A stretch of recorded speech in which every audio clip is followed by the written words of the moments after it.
Hi guys, so let's see another question. This question is based on compound interest, simple interest and how to do these type of questions. उससे पहले एक छोटी सी बात जानते हैं. आपने क्वेश्चंस में कई बार लिखा हुआ देखा होगा compounded yearly, compounded half yearly, compounded quarterly. तो व्हाट डज इट मीन? तो कंपाउंडेड एनुअली, हाँ जी, थोड़ा सा मैं बेसिक बता देता हूँ और फिर ये क्वेश्चन करते हैं मिलके. कंपाउंडेड एनुअली का मतलब होता है कि इंटरेस्ट के ऊपर इंटरेस्ट जो लगेगा वो एक साल के बाद लगेगा, है ना. कंपाउंडेड ईयरली का क्या मतलब होता है? जैसे अगर मेरे पास 100 रुपीज हैं और मैंने 10% पे लगाए तो मुझे एक साल बाद कितने मिलेंगे? 110 मिलेंगे. सही है इतना? इसको बोलते हैं कंपाउंडेड एनुअली. 10% जो मिला एक साल का मिला.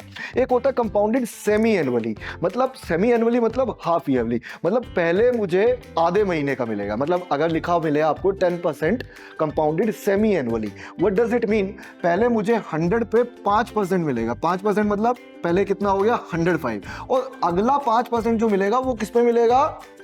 105 पे. कंपाउंडेड सेमी एनुअली का मतलब है अगला 5% जो मिलेगा वो 105 पे मिलेगा, क्योंकि यहाँ पे इंटरेस्ट के ऊपर इंटरेस्ट लगना शुरू हो गया. कब? हाफ ईयरली के बाद. तो इसका 5% अगर आप निकाल लोगे तो दैट इज 5.25 रुपीज. वो आप देख लेना. तो ये वैल्यू अल्टीमेटली 110.25 हो जाएगी. तो आप समझ रहे हैं, पहले वाला जो एग्जांपल था वो कंपाउंडेड एनुअली का था. दूसरे वाला जो है कंपाउंडेड हाफ ईयरली का है. तो हाफ ईयरली में अपना इंटरेस्ट के ऊपर इंटरेस्ट लगना शुरू हो जाता है आधे साल के बाद.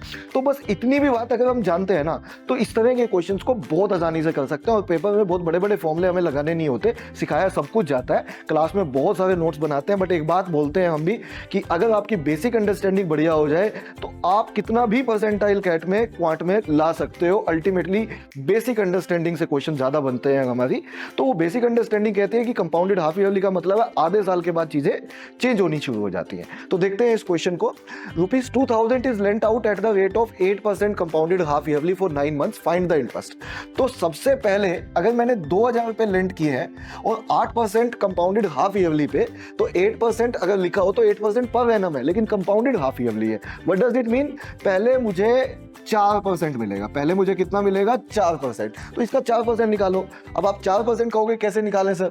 तो ये 100% है, ये वैल्यू 100% है. इसका 1% कितना होगा?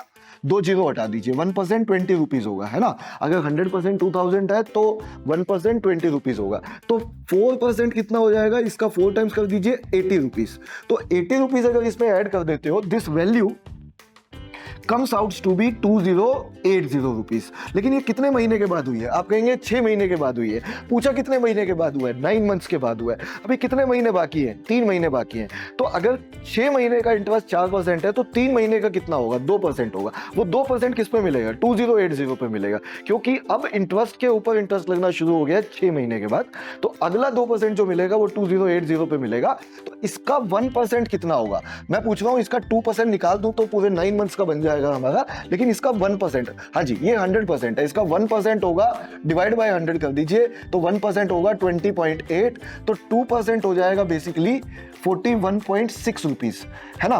तो 41.6 आप 2% 2/100 इंटू दिस वैल्यू करके निकालोगे तो भी यही आएगा. तो ये वैल्यू अगर मैं इसमें ऐड कर देता हूं, दिस अल्टीमेटली बिकम्स 2121.6 रुपीज. तो एक वैल्यू जो आपने कितने से स्टार्ट की थी? 2000 रुपीज से स्टार्ट की थी, वो वैल्यू कितनी हो गई? 2121.6 रुपीज हो गई. तो कितना बढ़ गई? आप कहेंगे सर ये अल्टीमेटली वैल्यू हमारी बढ़ गई 121.6 रुपीज.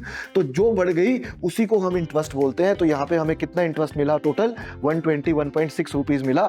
बिलीव मी, इसको किसी फॉर्मूले से करते हो तो अटक जाओगे, लेकिन बेसिक अंडरस्टैंडिंग से करते हो तो अपना क्वेश्चन डन है. क्या इस तरह के क्वेश्चन कोई भी हम इस तरह से कर सकते हैं? कोई भी क्वेश्चन आप, कंपाउंडेड हाफ ईयरली हो, कंपाउंडेड ईयरली हो, हर क्वेश्चन को आप इस तरह से कर सकते हैं और बहुत आसानी से खत्म भी हो जाएगा. इन वीडियोस को लाइक और शेयर करना बिल्कुल मत भूलिएगा. और अगर कोई भी डाउट है, कोई भी आपको दिक्कत आती है क्वेश्चंस को करने में, तो आप कमेंट में जरूर बताइएगा. आपके डाउट्स को हम सोल्व करने के लिए हमेशा तैयार हैं.